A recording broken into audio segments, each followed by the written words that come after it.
I need to go to bed. I just can't talk about this anymore. Good night.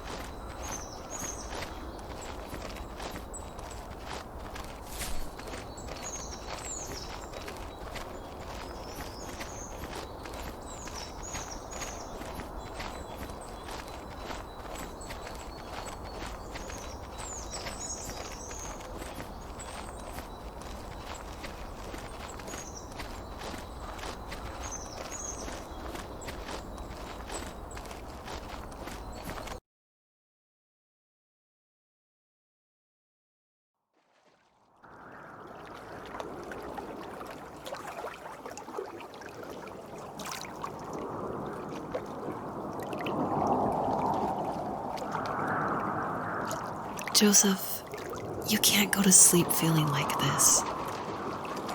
I'm sorry for everything, and I know you need space, but I'm here for you. You don't need to feel so lost. Joseph, have I ever told you what my mother was like?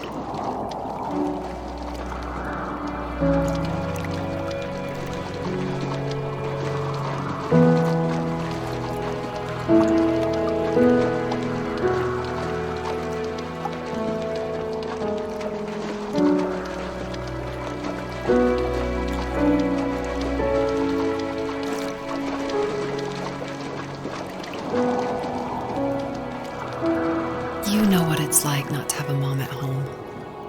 And you know how hard that made my childhood. What helped me was watching the birds in the morning before the school bus came. I thought that my mother was one of those birds, and it made me want to be free like her.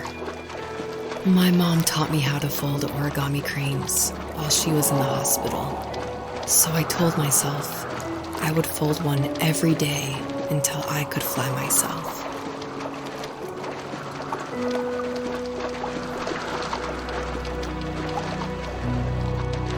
I think we both have always loved animals, and for me that love started with a dog.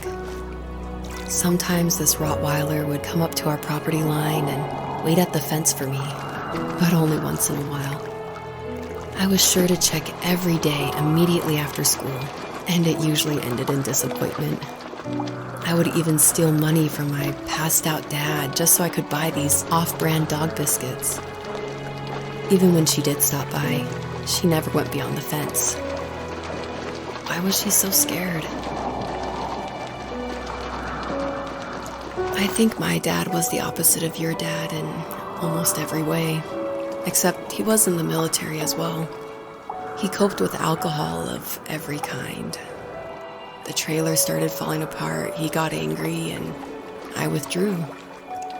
More and more I became the weird, quiet kid who made lots of origami birds and carried dog biscuits around. I think we were pretty similar when it came to being the weird kids. And that same sincerity in college was one of the reasons I was so drawn to you.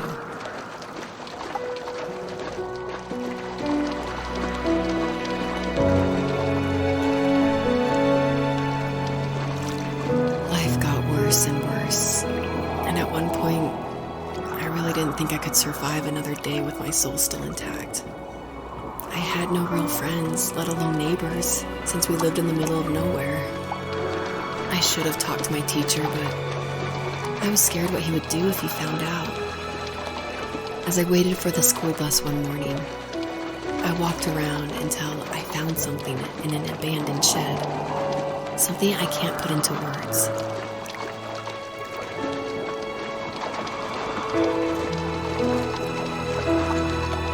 I summoned courage I didn't know I had, and I broke into my dad's room and found the key to the shed where he had locked my bike.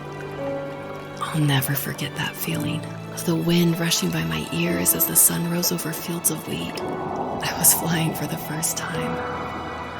I biked as far as my legs could take me until I found a house that felt friendly, and that felt like home. Those strangers helped me in so many ways. And if it wasn't for them, I wouldn't have found my foster family.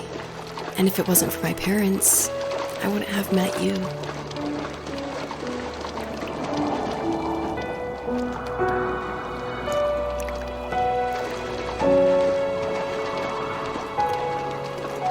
You have strength, Joseph, and you're not as alone as you think.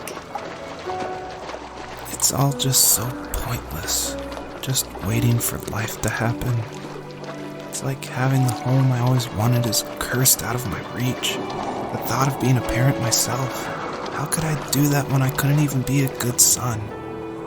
I'm sorry. I know what you're saying. I just don't know how things will work out. These quiet hours will turn into years, and we'll wonder which roads passed us by. Then we'll forge a new road together. Besides, I discovered for myself that one fateful morning where any hopeful road leads to. There may be thorns and mist, but it always leads to the same thing. And what's that? Family. I'm so glad that you're part of my family, Rachel. And I'm glad you're part of mine.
ね。